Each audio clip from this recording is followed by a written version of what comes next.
Welcome back to the Total Focus Podcast. I'm your host, Paul. Our sponsor of the week is Mid-Atlantic Video and Photography Production.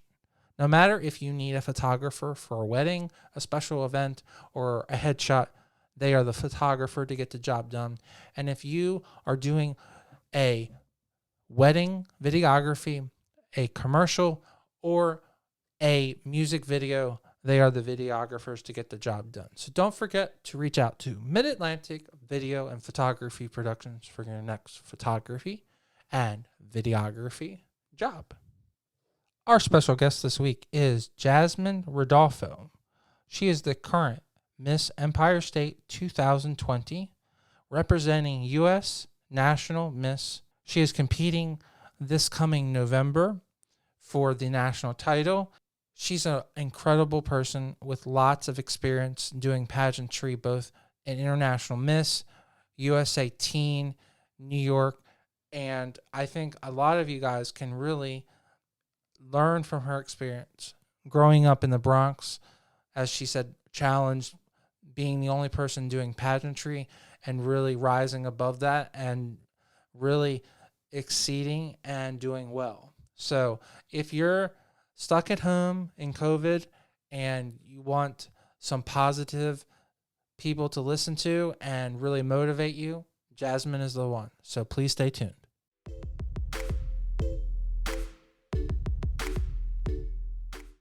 And welcome to the show. Hi, thank you for having me. Well, welcome to the show, Jasmine. It's always exciting to have a title that I think is really cool.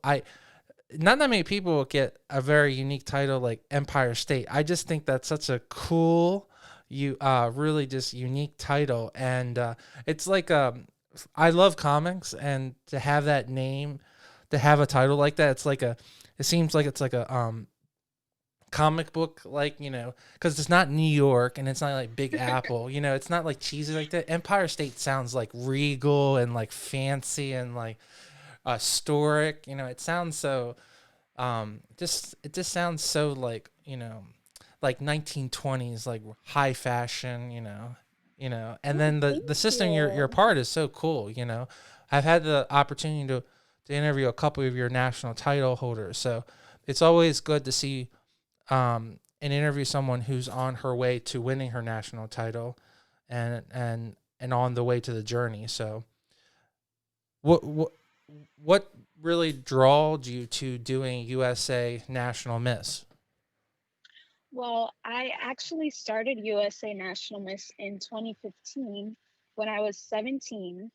And I remember competing for that pageant, and that was the first national pageant that I had a great time at. Like, it was just a pure great time. Everyone was so nice. There was no kind of, you know, competition or nobody talking to you or any type of cliques.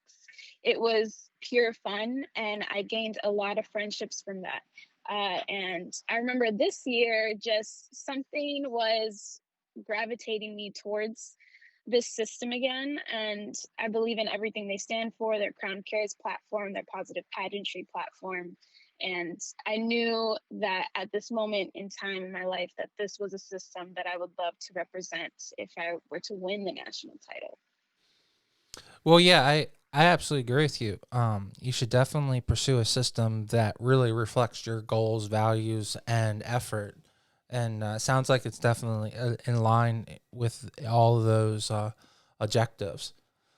How did you get into pageantry? Were you pursuing another form of arts or athletics, or were you always pageant focused? Actually, pageantry came to me through family. My aunt is from Trinidad, and she competed. I believe it was at Miss World or Miss Universe as Miss Trinidad and Tobago, and her daughter, which is my cousin, competed for the Miss America system. And when I was a baby, I did sunburst pageants. I don't know if you ever heard of them, but they're still around. Yes. And Hmm. yeah, so I competed as a child there until it was time for me to go to school. I think it was 4 years old. And I did it with my older sister. So it was a family oriented thing.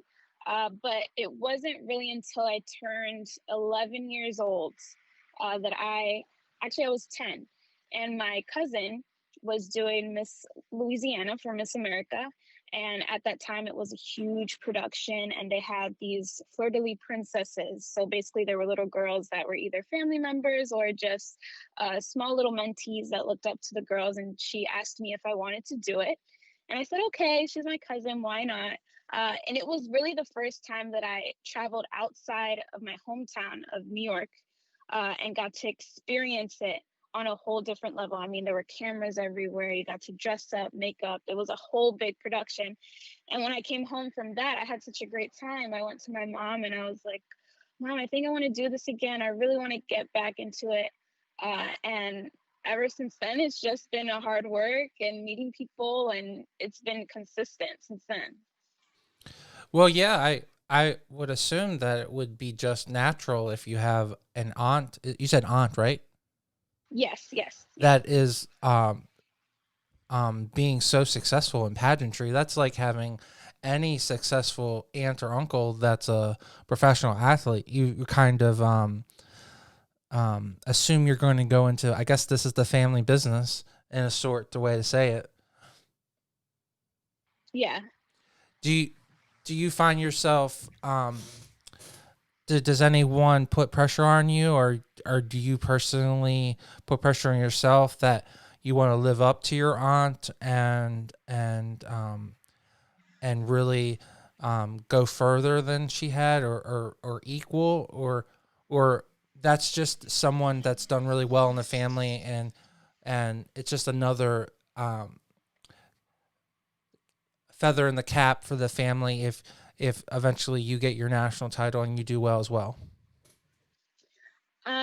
If anyone puts any pressure on me, it's definitely myself most of the time. Uh, but I think when I was first starting out, when I was a kid, I didn't really think of it being something so far gone. I just thought it was a hobby of mine and I had fun doing it. I think now that I'm a bit older and understand the industry and the impact that it has on little girls, especially little girls where I come from. I grew up in the Bronx, which is a very low income area, and a lot of those kids don't have those role models to look up to or any type of hope to either make it out or pursue a goal that they want to in the future. I think now, for me, I take it as something to kind of give those kids hope as a mentorship. I see a goal. I mean, eventually the goal, I would love to go to Miss USA. I think that's one of my ultimate goals when it comes to the pageant industry. But as of right now, whether I win or lose in any pageant system, for me, it's just knowing that I had an impact on a child that needed that role model or that type of hope. Yeah, I absolutely agree with you. Having that role model that's already done so well is such a like a pat on the back that you can definitely achieve it yourself. Having that role model that you can look up to is so much easier than having to do it all by yourself. So, Right. do you do you look back at doing those smaller pageants as a little girl? Do you remember those? Are those something that is such a warm feeling or memory, or you were so such a little kid that you don't even remember them? I remember this very vivid memory of when I did Sunburst pageants. I would usually, of course, when you're a baby, I'd be with my mom on stage. And I was so comfortable with that. I remember the first time that I had to go on stage by myself. And I was so nervous that I almost didn't go up there. But I remember that, and that was a big milestone for me. Just kind of having that independence and going on alone at such a young age kind of showed a lot of potential to my family. But I was very nervous, and that's probably the one memory that I remember the most. Do you think that really helped you with your stage presence, or just being more confident? Do you feel you're a very confident person because you've had so many opportunities to practice that? I was never very confident in myself growing up. I think I kind of just have that mindset of let me just do my best and see how this goes. But yeah, it definitely helped. I mean, as a child, getting used to being on stage and things like that, it definitely helped with presence for sure. So you did a couple of pageants when you were very younger, but what was the first system that you definitely had a mindset that you're focused on definitely winning, and you were taking the pageant um, competition seriously? What was that first experience, and what was that first system? That first system would have to be International Junior Miss. Okay. I was 12 when I started that pageant, and what really kept me focused was I actually lost the state pageant.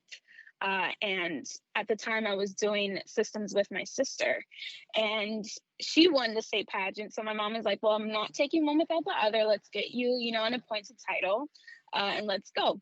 So we went and actually got top five on an international level when I went with Congratulations. my sister. Thank you. I was third runner up that year. And I remember just telling myself, not letting other people's opinion define my ability to pursue something.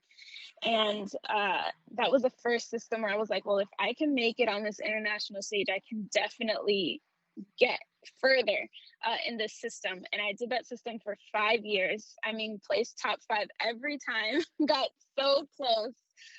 But that was the first system I was so focused on just getting better each time. So you did well at the national level, but the state judges couldn't see the couldn't see your diamond in the rough. They couldn't see it. Right, Oh, right. Yeah, is that was that the is that first. fr- is that frustrating, or is that more like, does that give you more fuel for the fire to continue to want to come back, and knowing that other people see so much potential in you? It wasn't. It was frustrating more at the national level when I couldn't get further than what I was getting at the time. But it was a learning experience in a way that I know my capabilities now, and it really brings that saying to like different judges, different outcome. Things could switch up at any time. It's just knowing what they wanted in that moment, and I wasn't that one that they wanted in that moment. So it's really just accepting that. But yeah, it was frustrating at first, but now I kind of understand why now.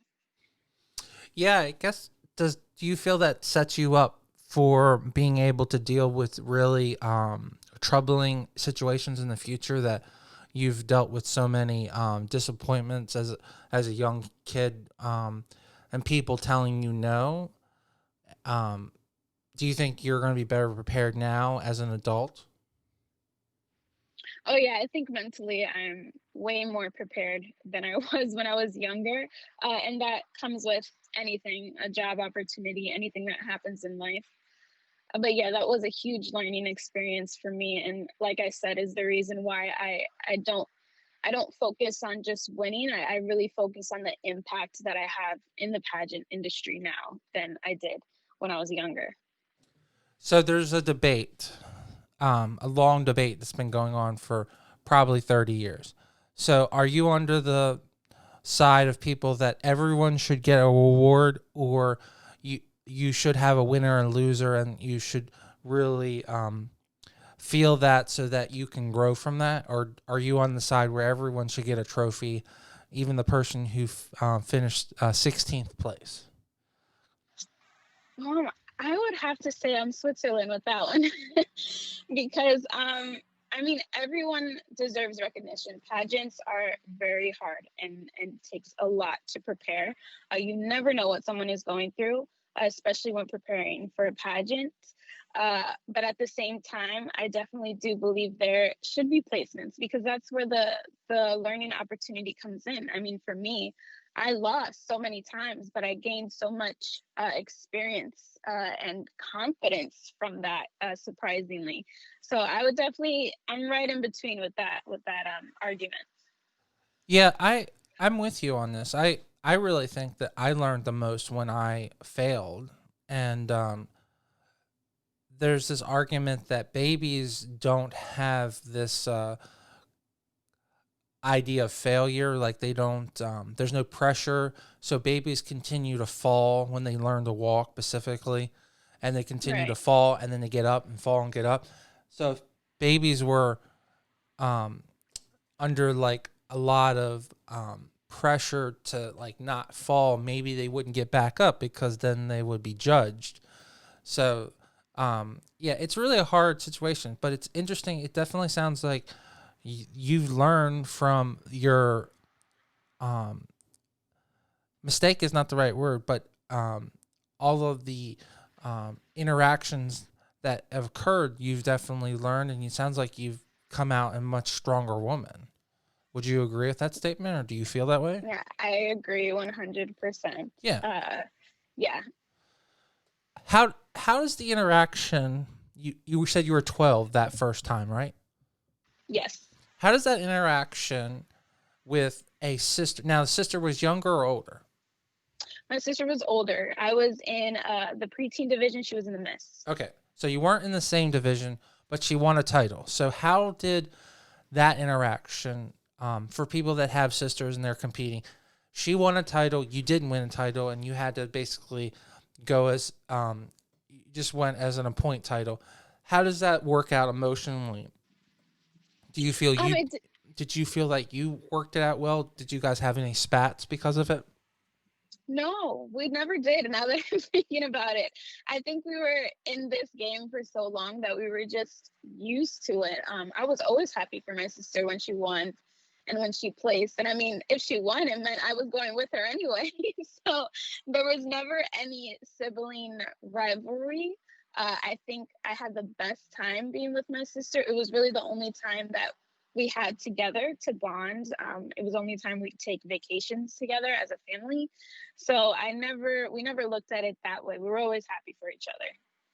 Well, that's really awesome that you guys really were able to see the positives in that and not to argue about a piece of felt and a piece of metal that goes on top of your head at the end of the day. So that just shows your personal maturity for both of you guys. Do you think also that really has helped you in the job when you're looking for a job or you're searching? Do you feel like if you don't get the first job, you're easily and motivated to continue job searching? Yes, especially during this pandemic and the hardships that come along with it this time of the year. It's been hard, but I've been working on my faith and just trying to have faith that it'll come at some point. I mean, it's hard at times. You do have your low points, but it's definitely helped me just stay positive and look forward to, whatever opportunities come in the future. So you spent a couple years with Junior Miss. Anything to really point out? Do you recommend that system for any specific type of woman or young lady that is starting out, or would you recommend that for a seasoned veteran? Yeah, I would recommend IJM to anyone. It was the first system that I really found myself, and it was a huge production. Still is a huge production. If you're the type of pageant girl that loves glamour and getting dressed up, and all of that, judge, you would definitely enjoy it. I mean, I had a great time every time I went. Never disappointed me. And isn't that really the goal, to have a lot of fun, especially at that age, right? Yes, yes, especially when you're young. Yeah. Do you, because you're truly the generation that grew up. I mean, I'm 38. So I literally, Facebook existed after I graduated high school. It's actually the 20th anniversary for my high school. I assume that you grew up with Facebook during your high school career, correct? Or no? Did you have Facebook your entire high school career? Yes, yes. So how does that interaction go? Like, is it more of a way to build friendships then? Is that how you look like it? Is that how you looked at the competition? Like, oh, these are maybe 20 new friends I can make. Yeah, so I feel like when I first started out, social media was not something way too important. And I honestly feel like the pageant industry was so much more enjoyable without social media kind of getting in the way. Everyone really got to know each other by talking to each other and spending time with each other at the national pageants. I think now social media is a great way to spread awareness, but you really have to be careful. It can really mess, with your mental stability when competing in this industry. But yeah, I grew up where Facebook was it was okay. It wasn't used too much. It was kind of just getting its spotlight at that time. But I enjoyed competing when it wasn't the focus.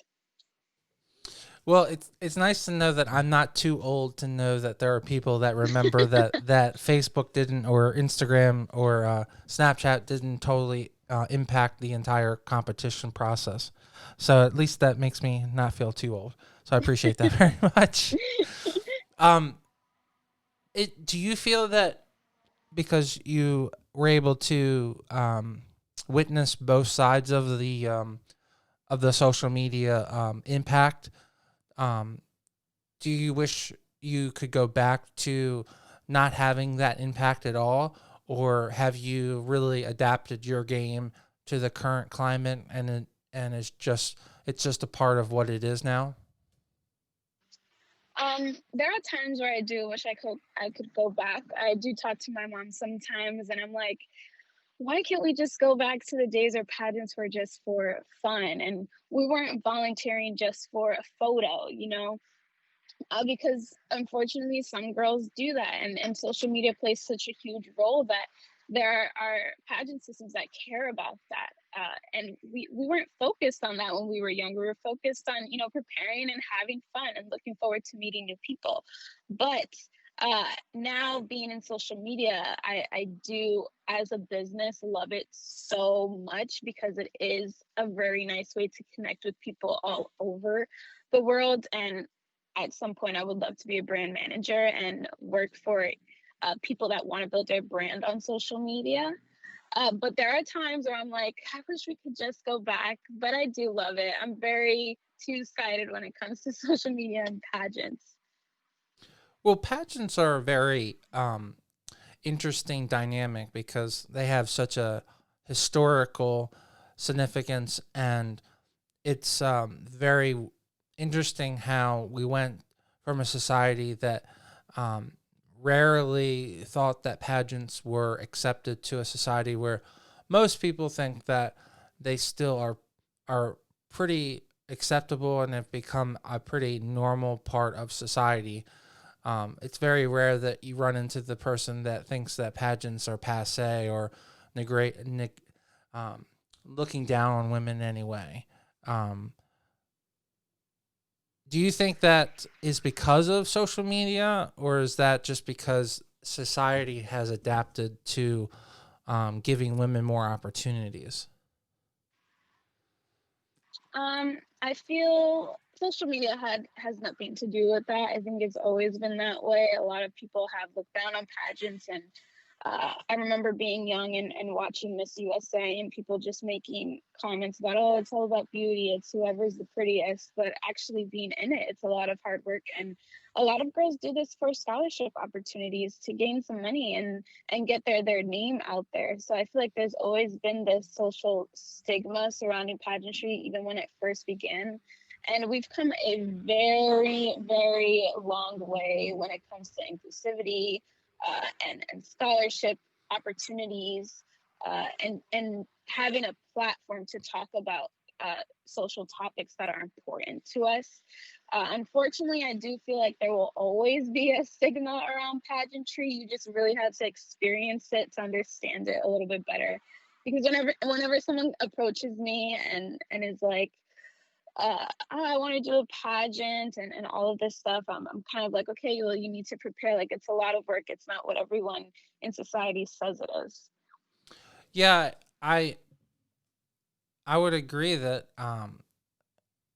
we need this positive out portion for women because we there we don't give women enough opportunities, and it's important that these opportunities are never taken away. And I would definitely um, encourage people to continue that as well.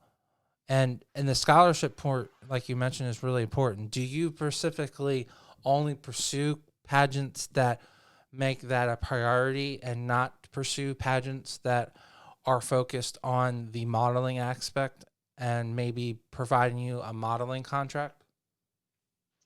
I don't. I don't really focus on anything really other than the platform.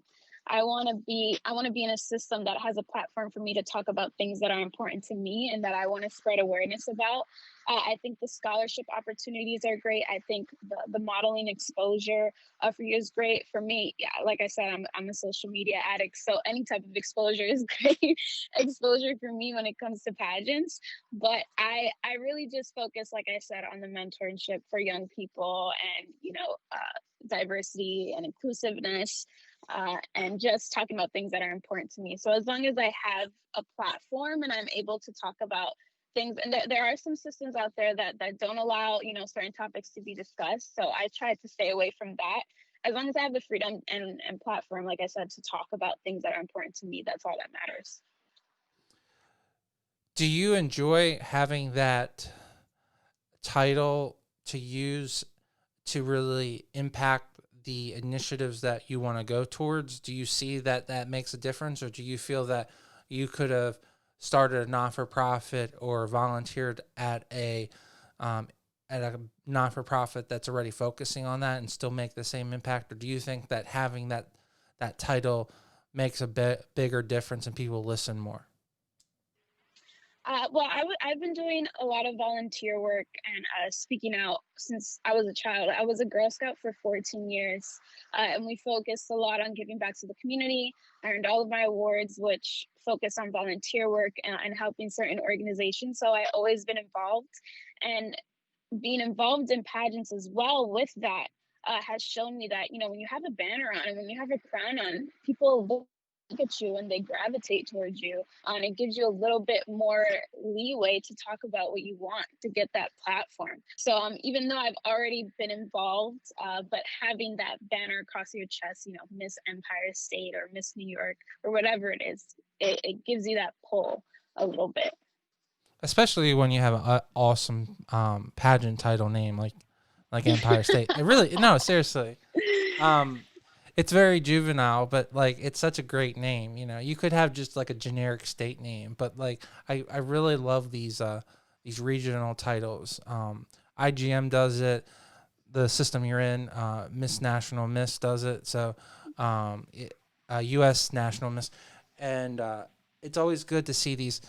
Even America, for their locals, have these really interesting titles, and it gives you an opportunity. Do you get those random people to come up and ask you what does specifically that mean? Or, I mean, it's pretty straightforward when it comes to New York, but do you have like other people from out of state wonder what that means, or ask you more questions about your sash? I haven't got any questions, but when I do take pictures or ask for pictures, I always get this, sure, who gets to take a picture at Miss Empire State? Like, I've never met Miss Empire State before. So I always get those comments, but I haven't got any questions yet. Gotcha. So you spent several years doing IGM, and really, would you say you sharpened your teeth? Is that the best terminology, or really practice your skills? Yes, yeah, that was a huge learning. That was a very long 5 years of constantly growing and constantly leveling up. And I mean, when it comes to communication, when it comes to wardrobe, hair, makeup, all of that, I feel like every year I was definitely improving with that. And now I feel like I'm a veteran now, so I get it. I know what works for me now, and what, colors to choose and things like that. So yeah, IGM was definitely that learning point for me. And what was the next system that you decided to make your destination? USA was that turning point for me. I did Miss New York Teen USA for 2 years.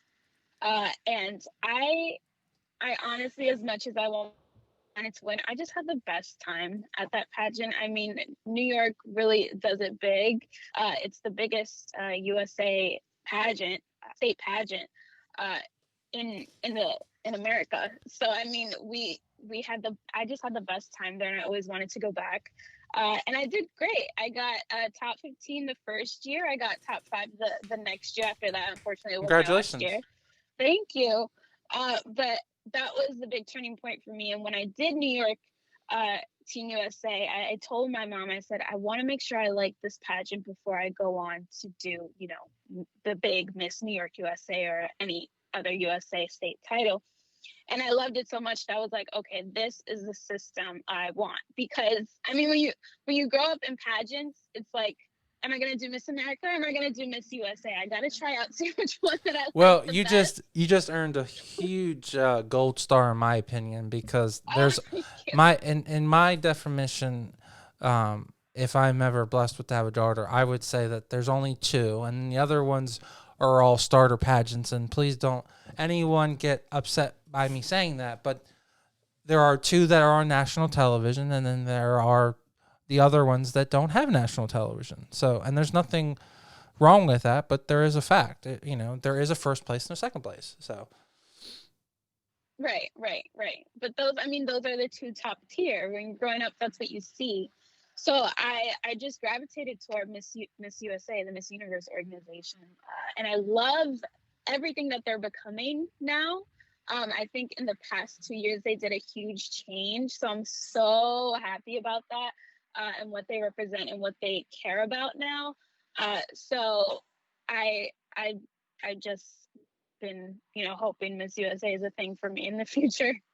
well, the nice thing about the New York market, you have a great director. Debbie's the director, and she also Yes. she also runs Maryland, and I believe she runs New Jersey, and it's either Maine or Connecticut. I know she has four systems. Yeah, she has a couple. Yeah, um, and I know she does a phenomenal job. But they always tell us on the Maryland team that the New York pageant is crazy. So Oh, so crazy. This past January, I competed for New York USA, and there was about 200 girls uh, as state delegates and all of that. So I was like, oh my God, I was so nervous going into it, but I had a great time. I did great. I was very happy with how everything turned out. Yeah.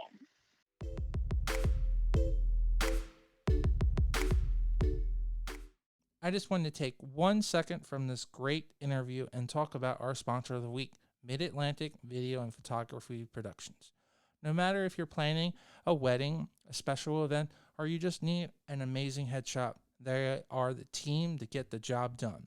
You can reach out to them at 443 422 3830. Again, that's 443 422 3830. Or you can just go right to their website at mavpp.com. Now let's get right back to the show and listen to this great interview.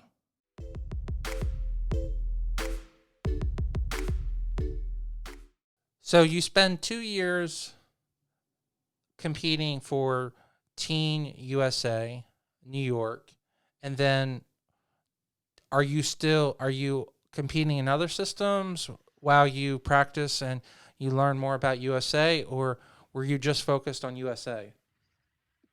Yeah, so I competed in other systems, took a break because I would always get bit by the pageant bug and want to go back on stage. So I'm trying to think back. Definitely USA National Miss was one that I did during that break. And I believe I went back to IJM again during that break as well. I didn't rush into doing Miss New York USA. I felt like I needed to be a bit older and finish college and experience more about life first, which I did, and I'm glad that I did. But yeah, I made sure that I did small pageants here and there. So, are you using the same wardrobe? Do you think that's okay because you're doing other systems, or are you changing up your wardrobe? Are you changing up your interview outfit? Are you really? working on your interview and working to kind of remember and focus on certain items that are more critical to that specific pageant, or are you just trying to be a more well-rounded woman and have more of a broad base of knowledge? When it comes to preparing, I always say if it's not broken, don't fix it. When it comes to wardrobe, I really just want to make sure that I'm comfortable in what I'm wearing and that whatever I'm wearing represents my style, because that's the best way I can stay true to myself. I don't let other people dress me, or I always look for, constructive criticism is great. But if I like my dress, if I like my interview, that's what I'm going to wear and I'm going to stick to it. And when it comes to interview prep, I've definitely been working on that a lot. This is the first time where I'm trying to dig a little bit deeper in myself and talk about specific turning points in my life. I feel like I've always been an interview very broad, and I really just want to speak my truth. I feel like I'm so late in the game. I've been doing pageants for 13 years that I think once I graduated college, I was like, I have experienced a lot. I need to get this across in any way possible. But I'm constantly learning and just educating myself on systems. So it's been a tough month, but I feel like I've been improving in every aspect of the competition. Do you feel that specifically this year because of COVID and being stuck at home and being specifically in the New York market, and a lot of the events that you would have gone to didn't really occur and everything was virtual for a while? And if you do go somewhere, you literally have to, if you're being very cautious, you have to basically wrap yourself in a plastic bag. Is that why you feel that there's this, so much time, not that much time to go, and you're running out of time? Is that why you feel pressured? Um, well, I had decided to participate in UNM, and here's the truth. I It was about a month ago, and I think everything with COVID and the social climate, everything that was going on with the world, that I was just gravitated toward this platform, and I was like, I need to do something. I feel like I'm not doing anything to further what's happening right now. And as devastating as COVID has been, I think for me, and probably pageant girls can attest to this, it's been a great challenge for us to kind of test us and make sure, is this something that you really want to do? Is this matter so important to you that you want to keep going with this platform? I mean, it's been tough trying to advocate for things and doing things virtually, but it just shows that you have that determination that this is something that you really, really want. And I feel like it's been testing me in that way, and it's been a good test, because it just shows how dedicated I am to spreading awareness for, crown cares, positive pageantry, Latino inclusivity, education for minorities, things like that. So it's been very challenging, but it was there for a reason. It was there for a purpose. Yeah, I guess it's got to be challenging. If it are, do you feel that you better cope and survive and do better when you're around a lot of people and be able to socialize? Um, I I do feel that way, and then I don't, because personally, I am a pretty shy person. Okay. But I love to be able to connect with people at the same time and listening to their mindsets and different opinions and things like that. So you can But do a random interview with someone, but being face to face would be more hard. yeah, yeah, Okay. I think for me, yeah. Okay. No, I like. Do you think that's a generational thing? Because you like to interact through the phone, or is that, do you think that is just um, you personally, that's just how you feel more comfortable? That is me personally because growing up, I had a lot of self-esteem issues. So when I'd first meet someone, I was questioning like everything I was saying, everything that I wore, what I looked like. I was very keen on first impressions, and I really wanted people to like me. I'm slowly tearing that down as I've grown a bit older, but in the back of my mind, it's still there. So I mean, when I first meet someone, it's nerve wracking for me. It may not seem that way or come off that way, but in the back of my mind, it's still there. So it's not a generational thing. I think it's just something personal for me. Well, I agree with you. I mean, in the best scenario, I would love everyone to find me to be warm and cuddly and incredible. But I guess what I've realized is that some people are just not going to like you for some reason. Do you do you feel that you're at that point, or are you still challenged by that? And I'm at does that bother you? I'm definitely at that point, but I'm slowly. It is disappointing. I mean, it is disappointing at times, but I'm slowly learning that everyone doesn't agree with you. Everyone doesn't want. A lot of people don't want the best for you. A lot of people don't believe in you, and it's so much better to get rid of that toxicity than keep it, in your life. Do you think your pageant skills have really helped you with that? Absolutely. Growing up in the industry, you learn who's really there for you, who wants to be true friends with you, because there are some people out there that just want to use you, whether, you're such a good competitor, so they want to be seen with you, or they know you because you've won this title, or you've gained so much because of this. It's hard to make friends. It's hard to have that loyalty, but I've learned and I have a great group of pageant friends that I trust throughout the years that not everyone is going to be there for you. So, you really have to be careful. That's a shame that even at a young age you recognize that. You see that as what it is. You is it very blatant? Like, is it obvious that that's occurring, or is it, or you see that over a course of time, you look back and like, oh yeah, she was totally my friend because of that.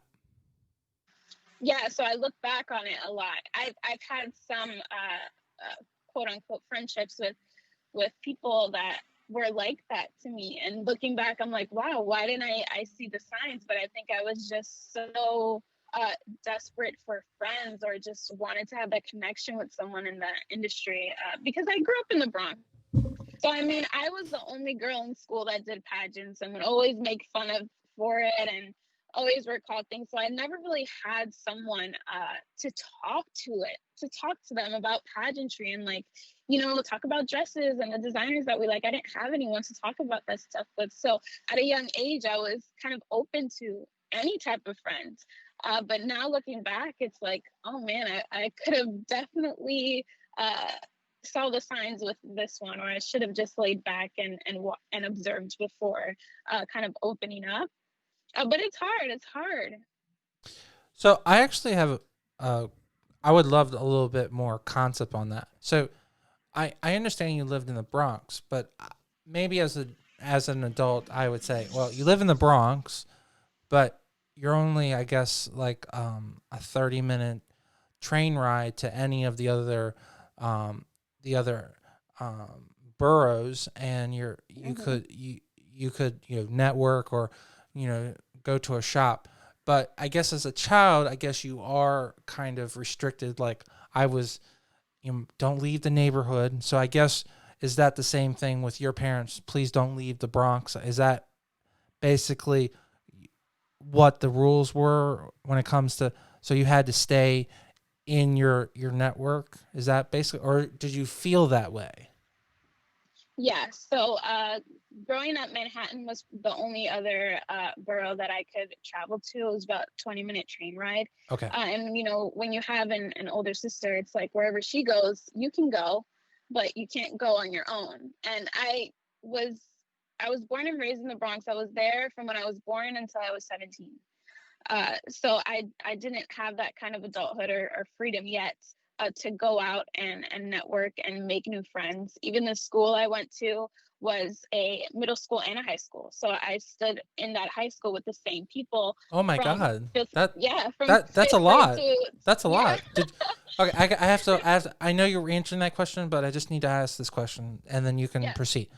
Um, is that like not being able to separate that very tumultuous time between middle school and high school? Was that just overwhelming? Because I assume that because let's just be honest, high school kids can torture freshmen. Were they torturing eighth graders? No, you know why? A lot of kids that I went to school with there had older sisters and older siblings that were also, in high school there. So everyone was kind of a family there, and there was no one that I didn't like. I mean, of course, there would be hiccups here and there. I mean, people dating the same person. It was a lot of the same thing happening. But we were pretty much a big family. But over time, from fifth to 11th grade, it's like, geez, I need new people in my life. It's the same thing over and over. I guess that would make you guys pretty tight. Do you look back at that time? Do you have a really strong friendship? Because to be honest, there are people in high school that I look back that are definitely I have friendships with, but there are people in middle school that I definitely lost touch, even though we went to high school with, because we didn't interact. If you were in the same school the entire time, did anything change? Like, did you stay in the same group of friends the entire time? I definitely stayed in the same group of friends. I probably kept in contact with two or three of them. But college was really where my true friendships formed. I'm still in touch with a lot of people I went to middle school and high school with over Instagram, and I still encourage them, still say happy birthday and all of that stuff. But I'm not super close with. But college was really that turning point where I made like my real true friendships there. Yeah, I'm in the same boat with you. So overall, it sounds like you were really on your own when it comes to like being that. Would is it girly girl the right term, or just finding your your fashion style, or if you're saying that no one else did pageants, so no, not even your high school or your high school, middle school, no one did any pageants. No, no, Wow, and that no. did A lot go a ahead. lot of the kids that I went to school with were either, coming from broken homes or, I didn't grow up with a lot. A lot of my pageant wardrobe were hand me downs from my cousin. So we didn't have a lot of money growing up. Some kids were from broken homes. Some people lived, in homeless shelters. I went to a charter school, so a lot of kids got in on lottery. So we were very focused on education. So I didn't, pageantry was not something, in their eyes, it was like, oh, she must be, rich and she has a lot of money to be doing that. Once again, another pageant stereotype that society kind of just clings on us. So you got But yeah, it painted. was, You got painted with like some I would say like an elitist status by some people. mm-hmm, mm-hmm. Does that like um challenge you? Like you know that because you're growing up in the same community, you have the same challenges that they have, or does that irritate you that like they don't give you the respect that like you're putting in the hard work and dealing with the same situation that they may, but they're just criticizing you because you're doing something outside. I think it never bothered me as a kid because I was always that same girl. Like I never changed. There was never two different sides to me growing up, and I think they appreciated that I wasn't kind of one way with pageants and one way at school. I was always the same person in and out. And I always had that support as well. But there were a lot of people majority that just didn't like me because of that. So it was hard, but I definitely still had the support of, like, staff and teachers and some students. Obviously, my friend group at the time was very supportive. But yeah, it was tough as a kid.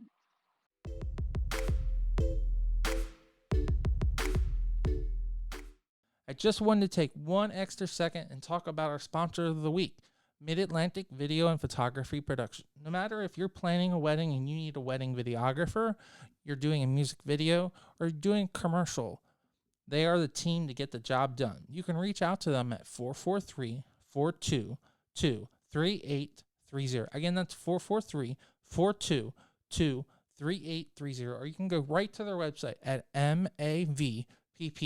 Now let's get right back to this great interview.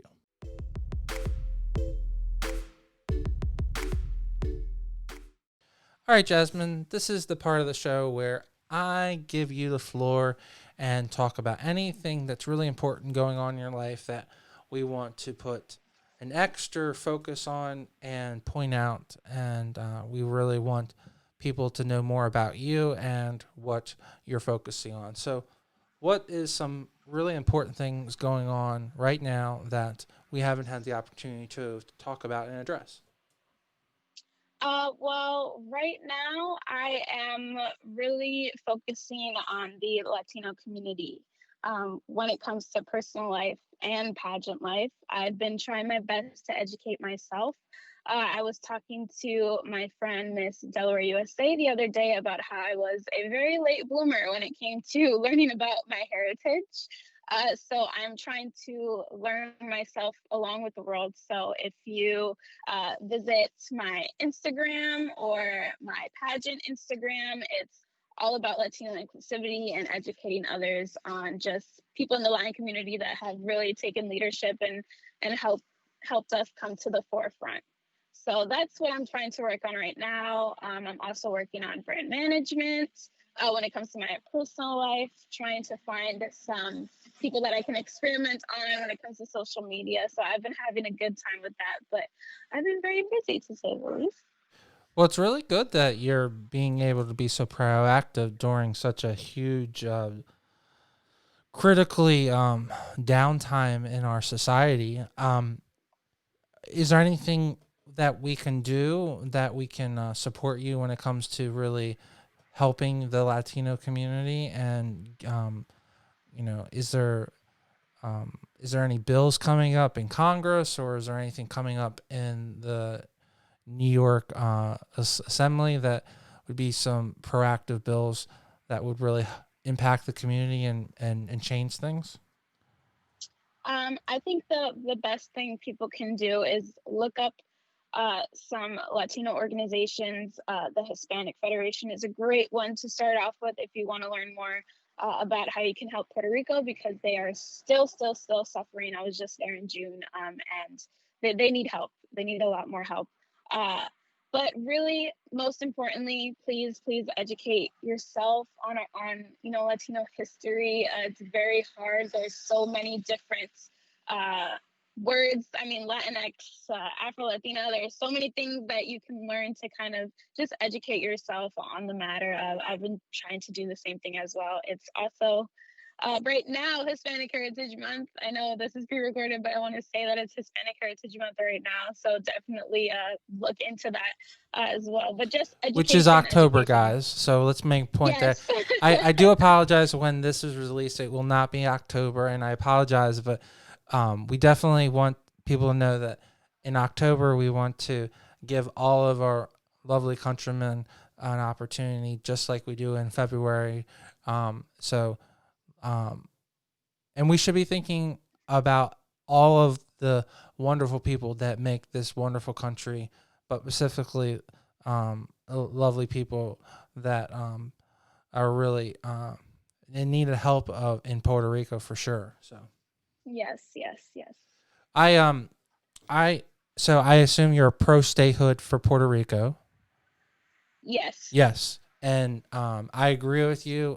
If I could wave a magical wand, I would have Elon Musk come right down to the island install enough solar panels and charge batteries so that you guys could get rid of all the diesel. Because from what I've read, it's not only the plants, but you guys also use a lot of diesel fuel and gasoline to run generators. So hopefully that can be addressed, as well as going solar and wind on that island. And I know that island, I know Puerto Rico could be a phenomenal resource towards America and be a great state. And I really hope that in the next administration that can be pushed as a priority. And I hope I hope that does happen.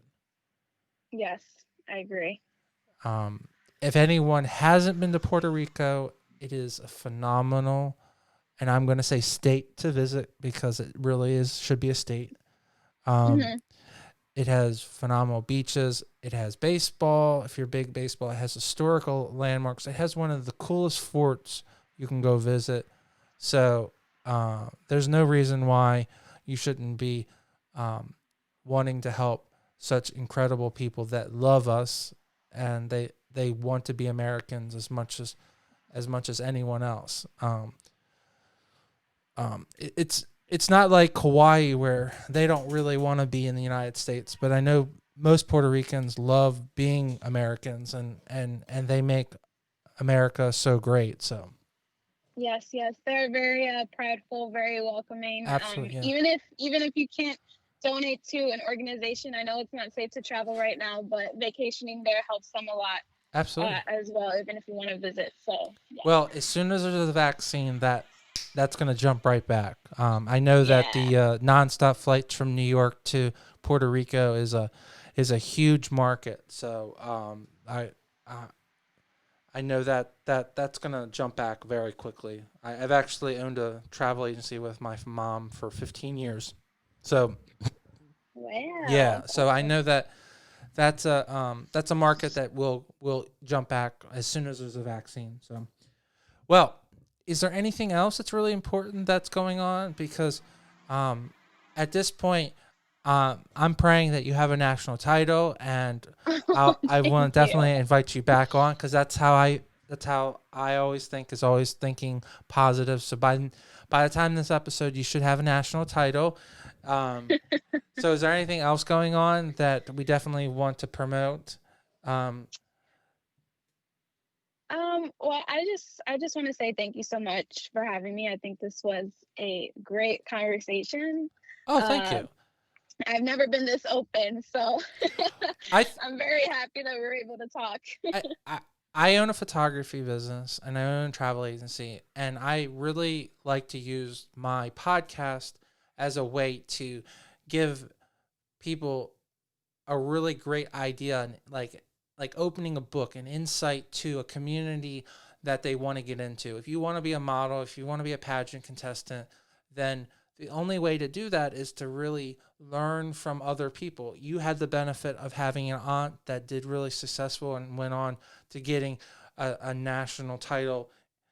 You know, the advice and the experience that she learned is, I mean, you can't even count that. And the knowledge that you are able to provide to my guest is such appreciative, because I mean, you could read it in a book, but hearing it in your own words and hearing your own testimony makes the next person, you never know who you're going to impact. You just by doing this radio show, you could have an impact on 10 other girls that are going to do a pageant, then they may go on to win a national title. So you never know how big an impact that you may have. Right. Thank you for having this platform.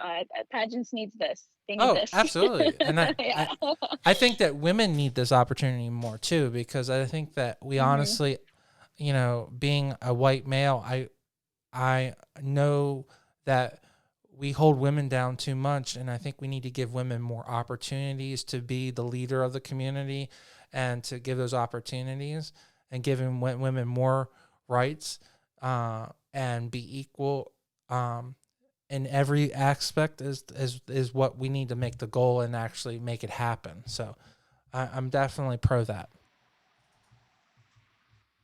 Well, thank you. No, I think yeah, as a minority, yeah, as a minority, and talking about just pageants and being involved in that industry, it just shows, anyone can do it. If you have a goal and you want to be a part of, this industry, it's hard work, but it's so worth it because, like you said, you don't know who you can impact. absolutely. So when it comes to your upcoming competition, which is going to be in November, what have they decided? Is it going to be virtual competition, or are you actually going somewhere in person to do the competition? So we are going to be in person in Orlando, Florida. Okay. We have had many updates about the safety precaution. We've had so many virtual info sessions on how everything is going to go. And I must say, Ms. Jackie and her whole team is doing a great job with communication and handling everything with caution and just keeping a positive mindset on everything. I think UNM is just such a fun system. We're going to have fun, regardless. But she's been doing a great job, and I'm sure everything is going to be great and come together perfectly. So, Jasmine, do you feel like have you been impacted by COVID in any way? Do you feel in any way um, reserved by that, or do you feel that um, you've done everything you can to stay safe and you've already been in a high impact state that you think you'll be okay, or what's your thought on that? I think I'll be okay. I think the first 3 months were very hard. I know a lot of people that lost their life to COVID. I I'm so stood sorry. home. It's okay. I stood home with my sister and my nephew in, my house for maybe 3 to 4 months, and it was very hard. But I think now I've just been, doing the best I can with the safety precautions. I mean, there's only so much you can do. And I know personally for me, I cannot confine myself any longer. I need to, be out there doing things, especially with the platform that I have now. But I feel like I've been doing as much as I can. I've been as safe as I can. But yeah, it was hard the first couple months, but now I think I'm a little bit more comfortable. Well, um, do you have any last words? I guess any suggestions for a young girl when life is really normal and we can worry more about just how beautiful and what best dress to buy. Do you have any advice for that young person competing, and any suggestions on exactly um, what are the best things and what you should shoot for? I would like to say to that young girl, just stay positive. Um, I know coming into this, it can be very intimidating and you can be worrying about other people, but really focus on yourself, wear what makes you happy, say what you mean what you say, and just, keep a positive mindset. You can only be optimistic in this industry. And no matter whether you place or if you don't place, just know that you learned something from that experience and to keep going if you really want it.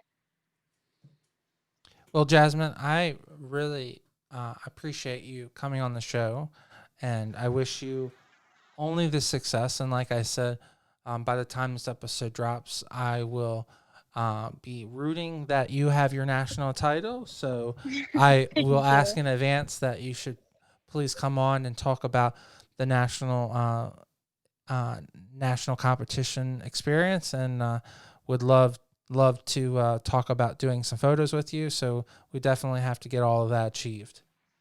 Oh, yes, of course. We'll keep in touch for sure. All right, thank you.